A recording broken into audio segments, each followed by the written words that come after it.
The cold was a constant thief. It stole the feeling from her fingers as she scrubbed the flagstones, stole the breath from her lungs in the pre-dawn chill of the kitchens, and had long ago stolen the life from her legs.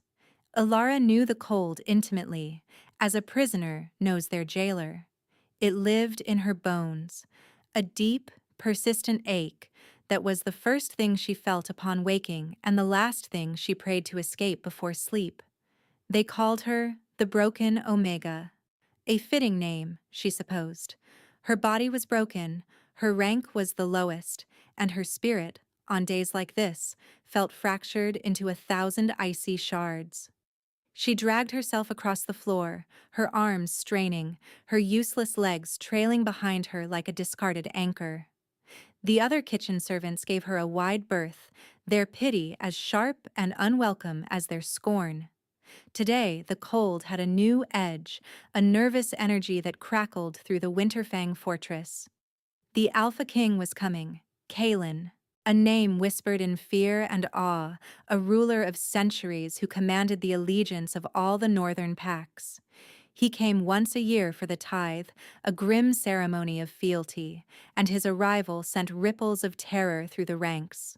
Alara's only duty was to be invisible.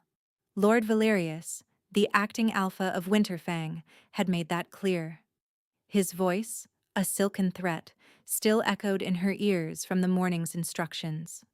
"You will remain in the scullery.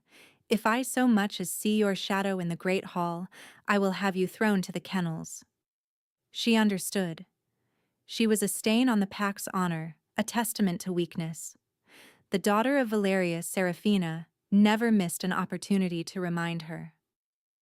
"Look at it, crawling like a worm," she'd sneered just an hour ago, her silver slippers stopping just shy of Alara's raw knuckles.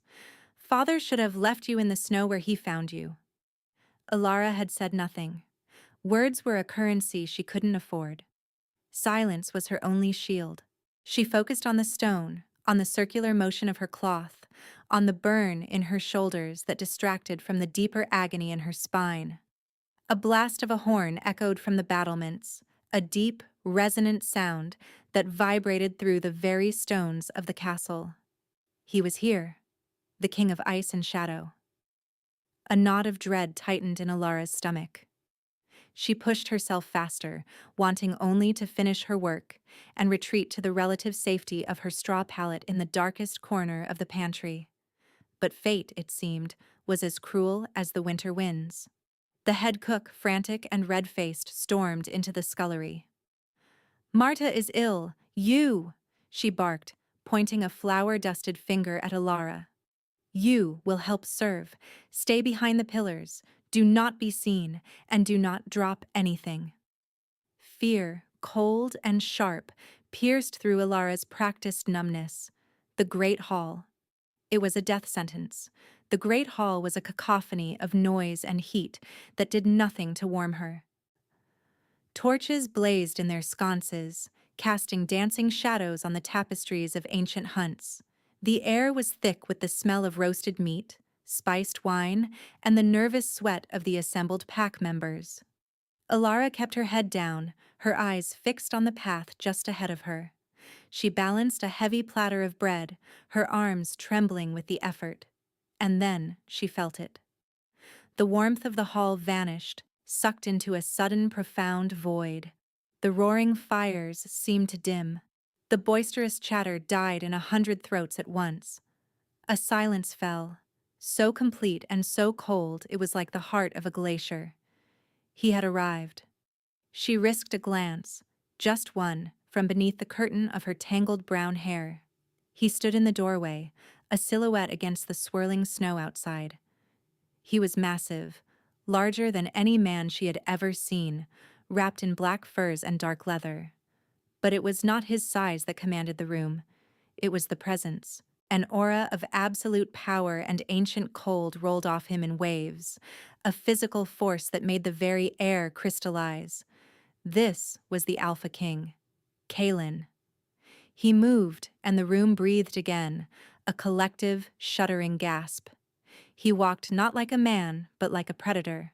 with a silent, fluid grace that was terrifying in a being of his size.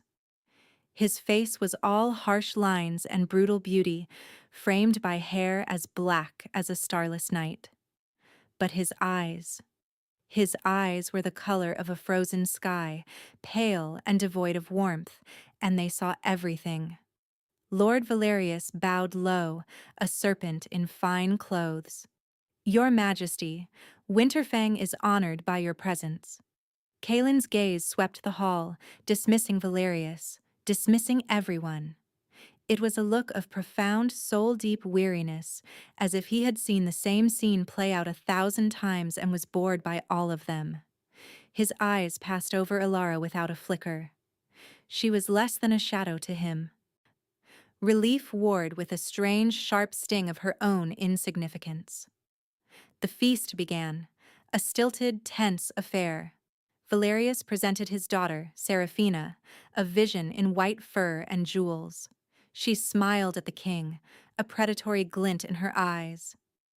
Your Majesty, she purred, her voice dripping with false deference. May I offer you some wine? Kaelin simply inclined his head, his expression unreadable, his gaze distant. He didn't speak. He didn't need to. His silence was more commanding than any shout. Alara moved like a ghost along the edges of the hall, refilling goblets, replacing platters. Her arms ached, her legs were a dead weight, but the fear of being noticed was a powerful fuel. She was almost to the kitchens, almost safe, when a warrior, drunk on the king's potent wine, stumbled backward, jostling her arm. The platter tilted. Time seemed to slow. She saw the heavy clay dish slide, saw the bread tumble through the air. It hit the stone floor with a crack that sounded as loud as a thunderclap in the strained silence of the hall. Every head turned. Every eye was on her, on the broken girl, sprawled on the floor amidst the scattered remains of the bread. Lord Valerius's face was a mask of pure fury. Seraphina let out a small, cruel laugh. Useless thing! Get her out of my sight!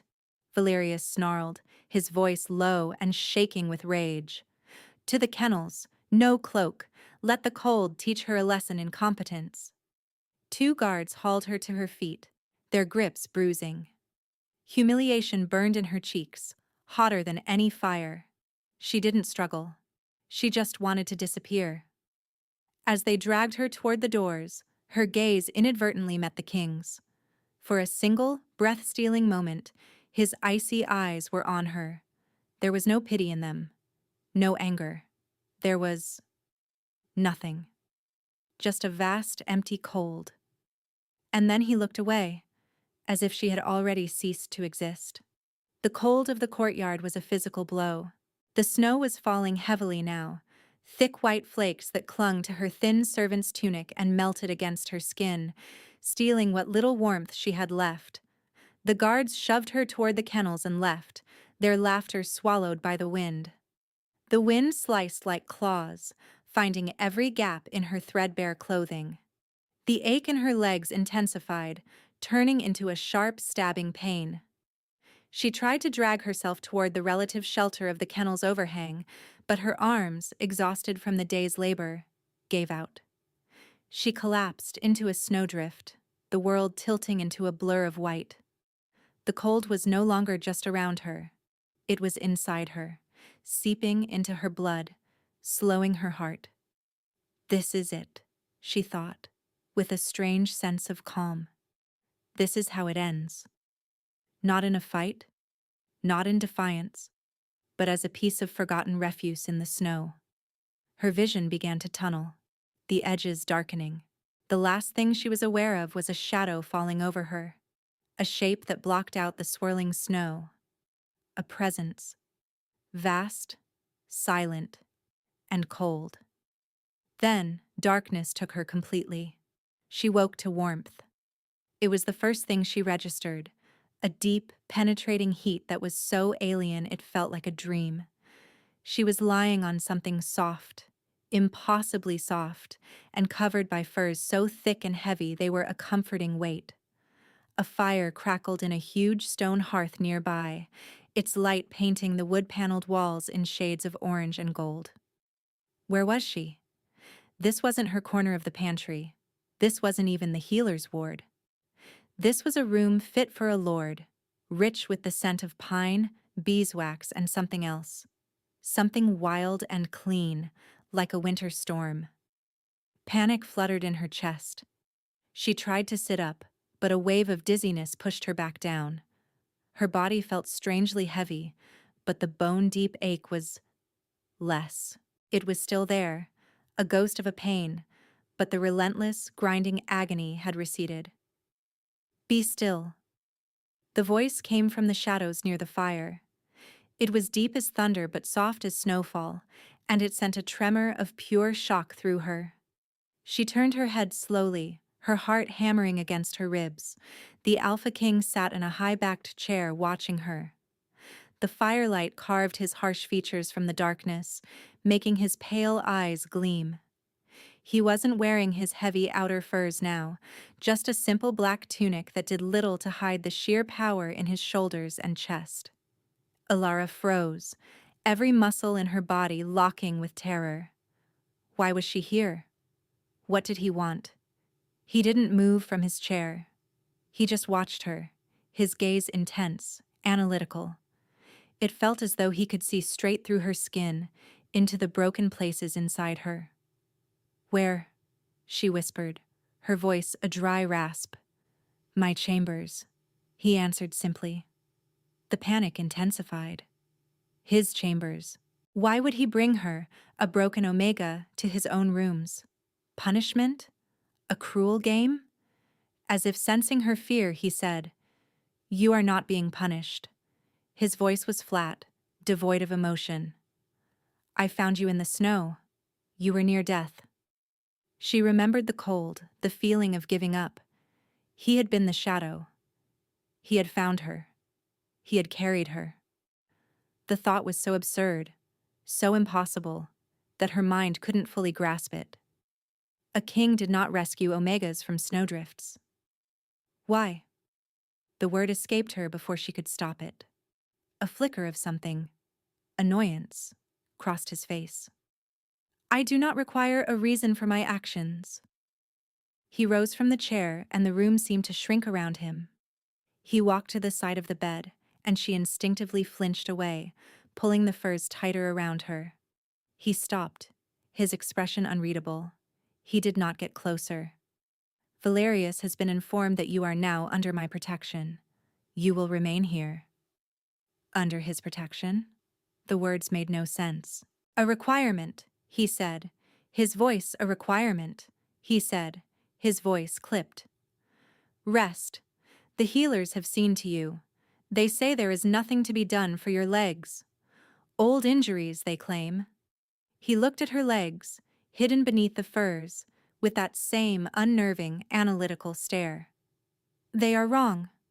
The statement hung in the air between them, sharp and strange. How could he know? What did he mean? He turned away, walking back toward the fire. Do not mistake this for affection, he said, his back to her. The words were like chips of ice. You are a phenomenon, a curiosity, nothing more. He didn't speak again.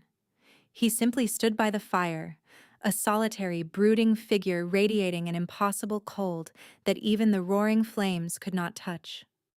Alara lay in the warmth of the bed, watching him, more confused and terrified than she had ever been in her life. She was a curiosity, a thing to be studied.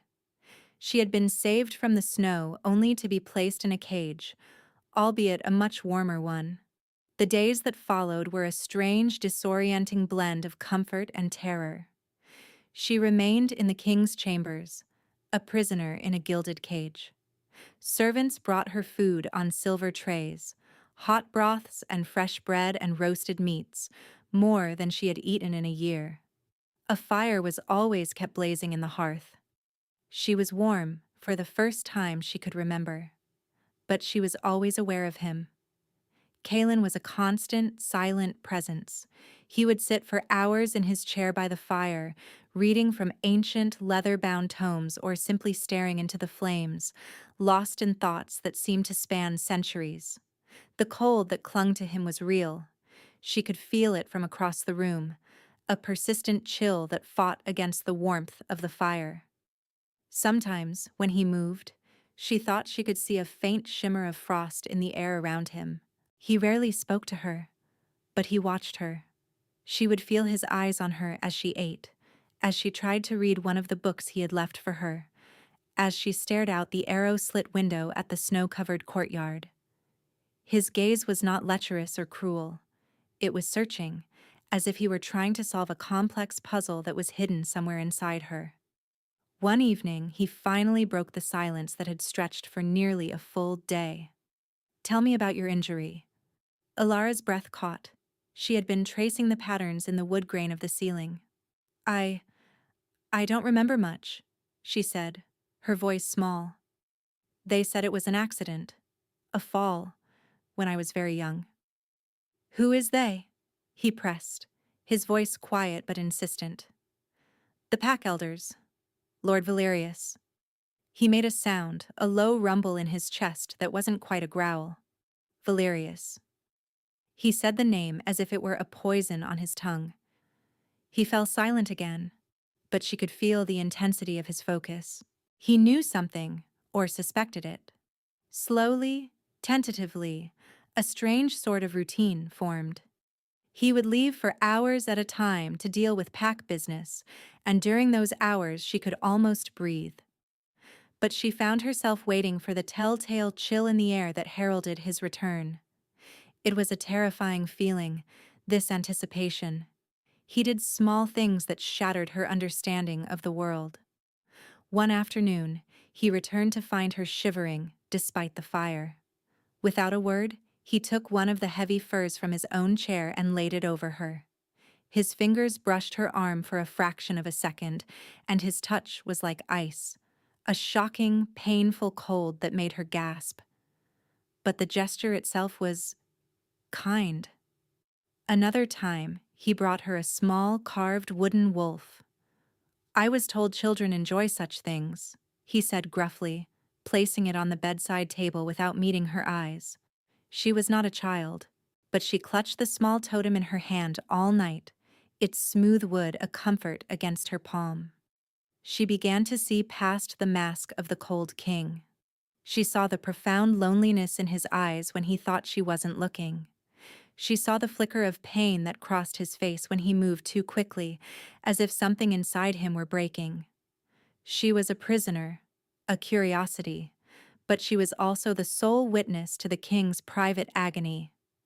Her fear of him began to change, transmuting into something more complex.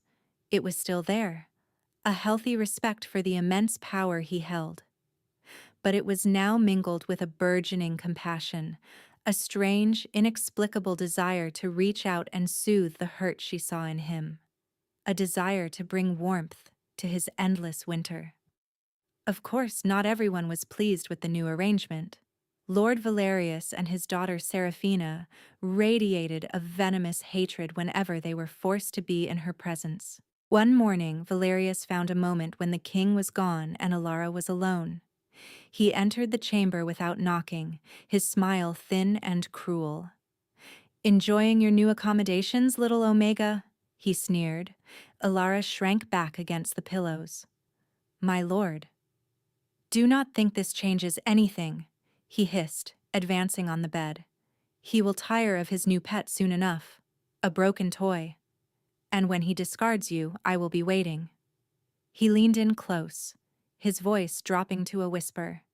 "And I will make sure you never see the light of day again." "That will be enough, Valerius." Kalen's voice cut through the room like a shard of glass. He stood in the doorway, his face a thunderous mask of cold fury. He had moved so silently, neither of them had heard him approach. Valerius paled, stumbling back from the bed. "Your Majesty, I was merely checking on the girl's welfare." "I am addressing my future queen," Kalen said, his voice dropping to a deadly quiet tone that was more terrifying than any shout. The statement was so shocking, so utterly impossible that Alara's mind went blank. Future queen? He couldn't possibly mean, "She is under my protection," Kalen continued, his pale eyes locked on Valerius. "Which means she is off limits to you, to your daughter, to anyone in this pack. If you so much as look at her again without my permission, I will strip the flesh from your bones myself. Is that understood?" Valerius, for the first time, looked truly afraid. He bowed low, trembling. "Yes, your majesty, perfectly." He practically fled the room. Kalen turned his gaze to Alara. The fury was gone, replaced by that familiar, unreadable cold. "Future queen?" she whispered, her voice shaking. "What did you mean?" "I meant to ensure your safety," he said, his tone clipped and dismissive. "He will not challenge a direct declaration." He walked to the window, turning his back on her, a clear signal that the conversation was over. But it wasn't. The words hung in the air. A promise or a lie. She didn't know which. He had called her his future queen. He had done it to protect her. But a part of her, a foolish, hopeful part she thought had died long ago, wondered if, just maybe, he had said it because he meant it. The arrival of Lord Fenrir of the Blood Moon Pack shattered the fragile peace of their arrangement. Fenrir was an alpha of a different breed than Kalen, brutish, loud, and radiating a palpable aura of violence. He came to challenge Kalen's claim on the Winterfang territories, a challenge that had to be met with either diplomacy or blood. He saw Ilara on his first night, seated in a chair near the hearth in the Great Hall, a place of honor Kalen had insisted upon. Fenrir's lip curled in a sneer. He strode across the hall, his heavy boots echoing on the stones, and stopped before her. He looked her up and down, his gaze lingering on her still, useless legs. "So this is the great Alpha King's new pet," he boomed, his voice full of mocking laughter. He turned to Kalen, who sat on the Alpha's throne, his face impassive. "Have you grown so soft in your old age, Kalen? Taking in strays? Your Omega means nothing. She is a cripple. She will give you no strong pups. She is a weakness." A low growl rumbled in Kalen's chest, a sound like an avalanche starting high in the mountains. The temperature in the hall dropped 10 degrees. "You will not speak of her," Kalen said, his voice dangerously soft. Fenrir laughed, emboldened. "Why not? The truth is the truth. She is a broken thing. You shame yourself and your lineage by keeping her at your side." Ilara felt the eyes of the entire hall on her, felt their scorn, their agreement with Fenrir's cruel words. The old shame, the feeling of worthlessness, washed over her in a suffocating wave. She was a weakness. He was right. But Kalen's focus was absolute. "Leave this hall," he commanded, his voice imbued with the power of an Alpha King. "Or I will remove you from it in pieces." Fenrir's bravado faltered in the face of that absolute authority. He snarled, but he backed away, retreating from the hall with a final, hateful glance at Alara. Later that night, the confrontation had clearly taken a toll on Kalen.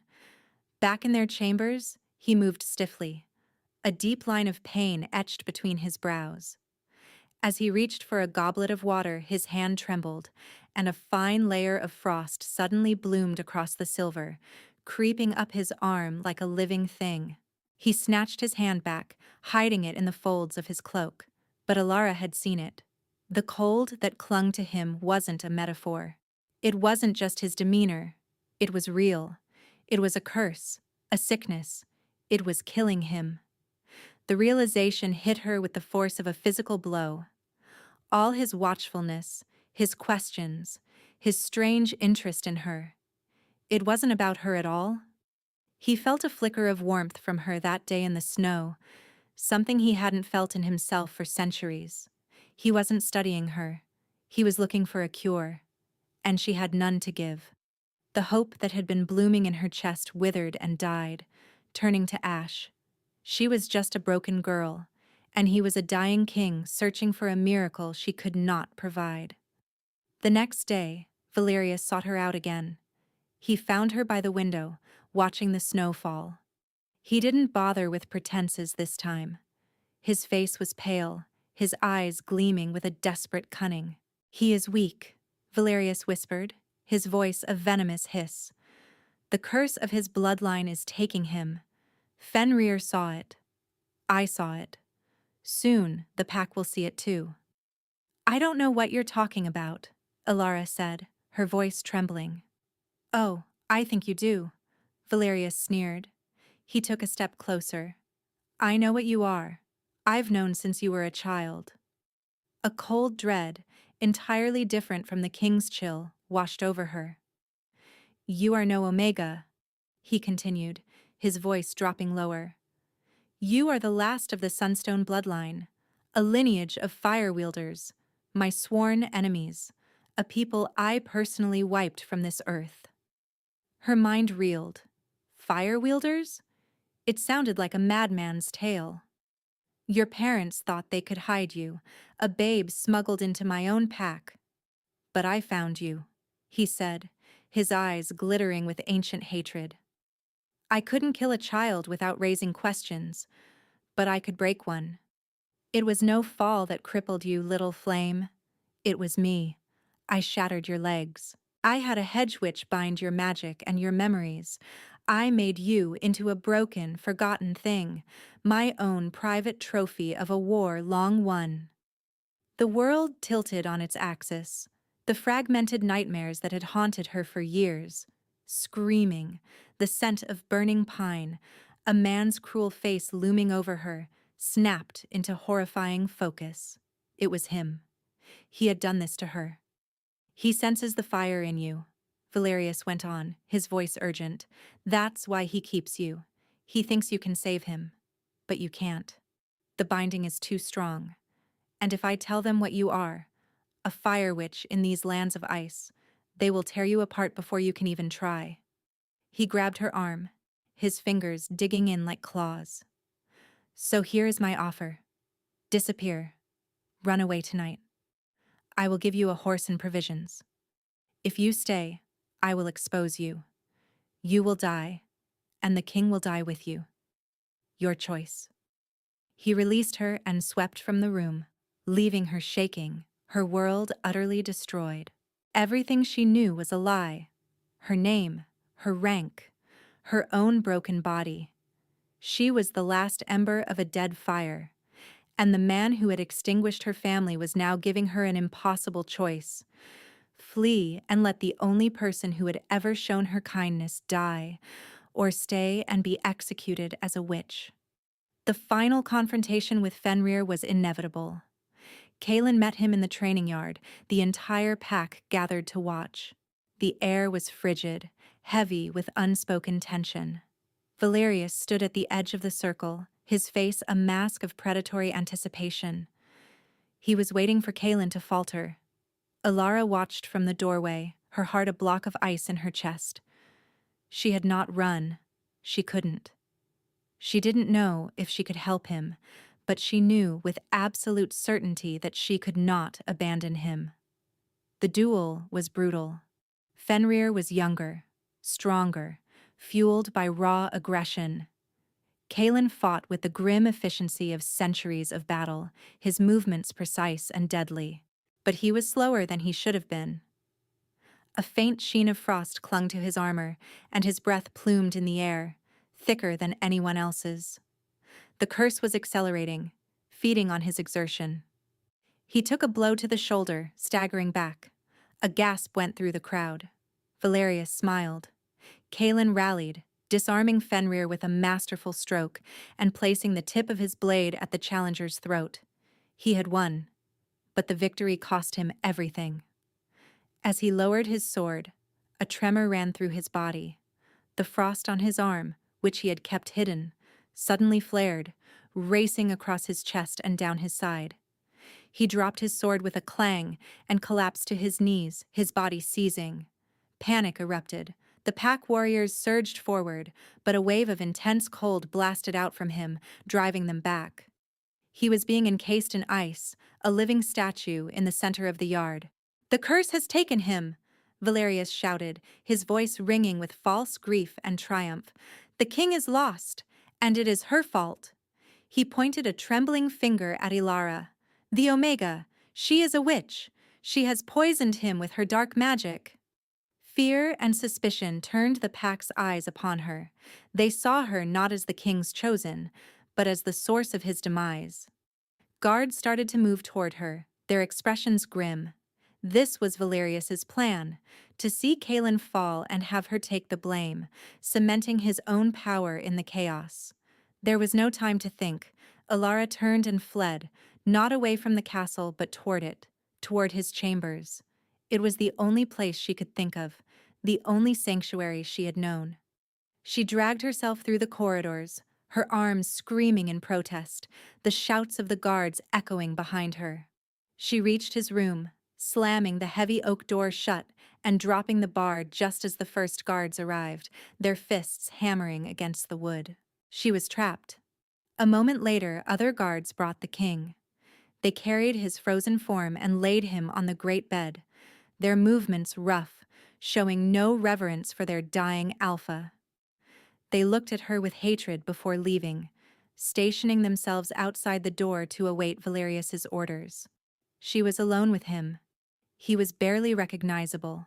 His skin was the color of white marble, covered in a delicate tracery of frost.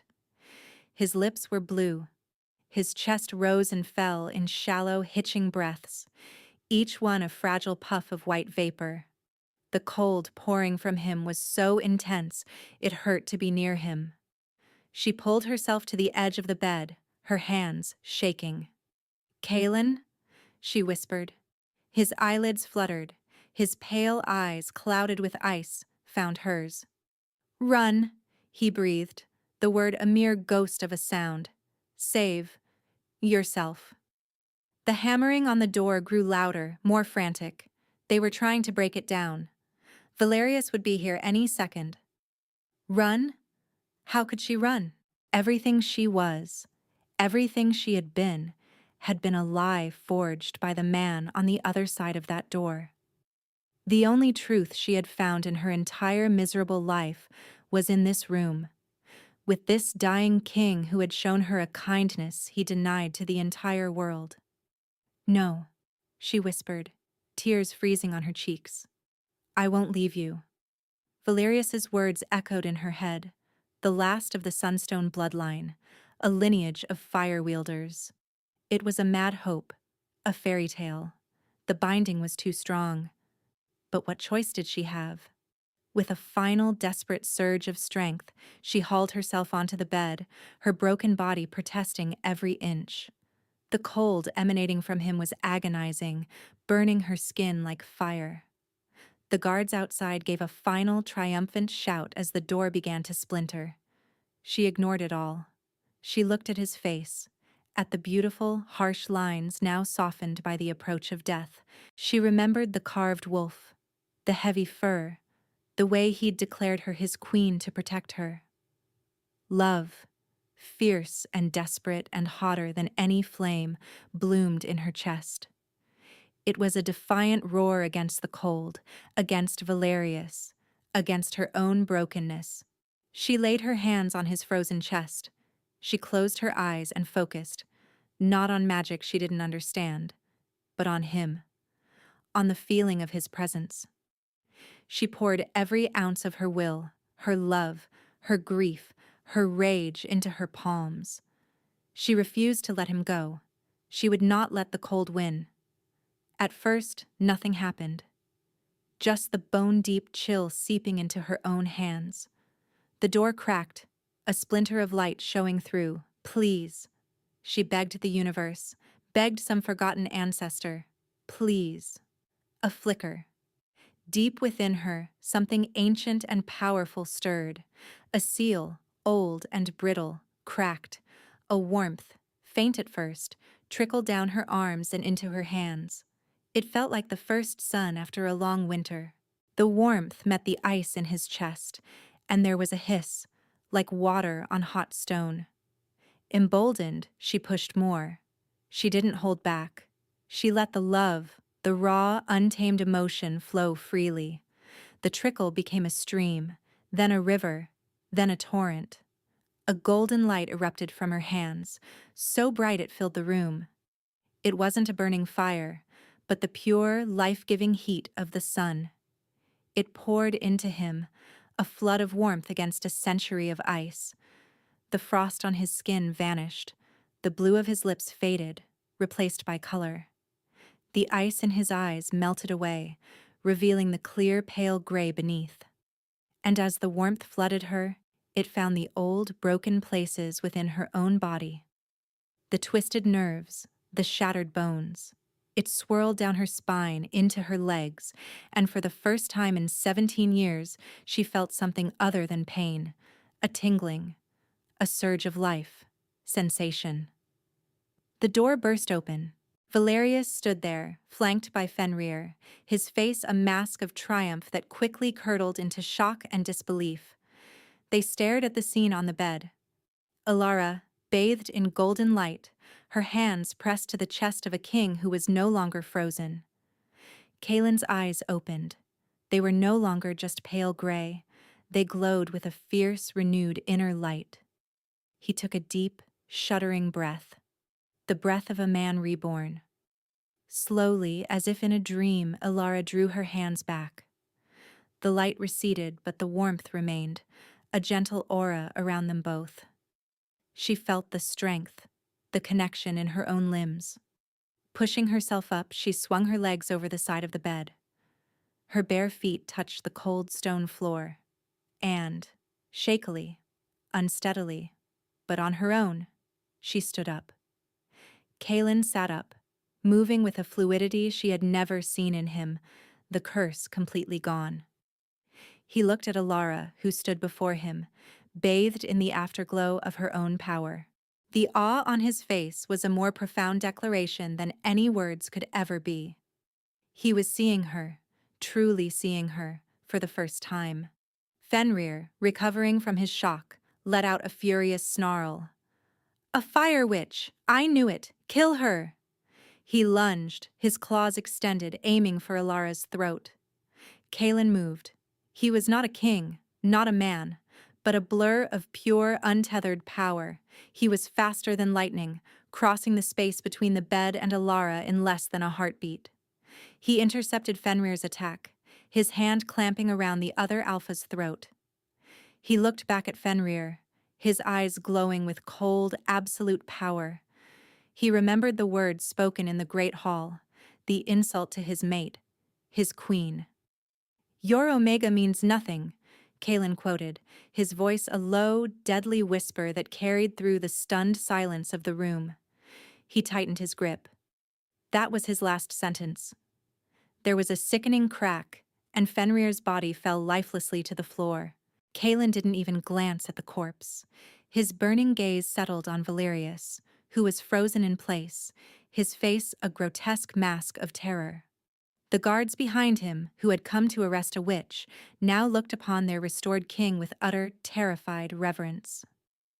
"Valerius," Kaelin said, his voice calm, which was infinitely more frightening than a roar. "You broke her. You murdered her family. You hid a queen under my very nose and called her a slave. You tried to steal my pack, my life, and my mate." He took a step toward the trembling lord. "There is no punishment severe enough for your treason. But my dungeons will have centuries to try and find one." Valerius opened his mouth to beg, to plead, but no sound came out. Two of Kaelin's royal guards, their faces grim, seized him. They had heard it all. Their loyalty snapped back to their true king in an instant. They dragged the screaming, weeping Valerius from the room, his cries for mercy echoing down the hall before being abruptly cut off. And then, there was silence. The world narrowed to the two of them, the dead alpha on the floor, the terrified guards in the hall, The entire kingdom. It all faded away. There was only the room, the fire, and the space between them. Kaelin turned to Alara. The god of winter, the terrifying Alpha King, looked at her, and all she saw was the man. His eyes, now clear and warm, were full of a raw, vulnerable emotion that stole her breath. He walked toward her slowly as if afraid she might vanish. He stopped just before her, his gaze tracing the lines of her face before dropping to her feet, planted firmly on the ground.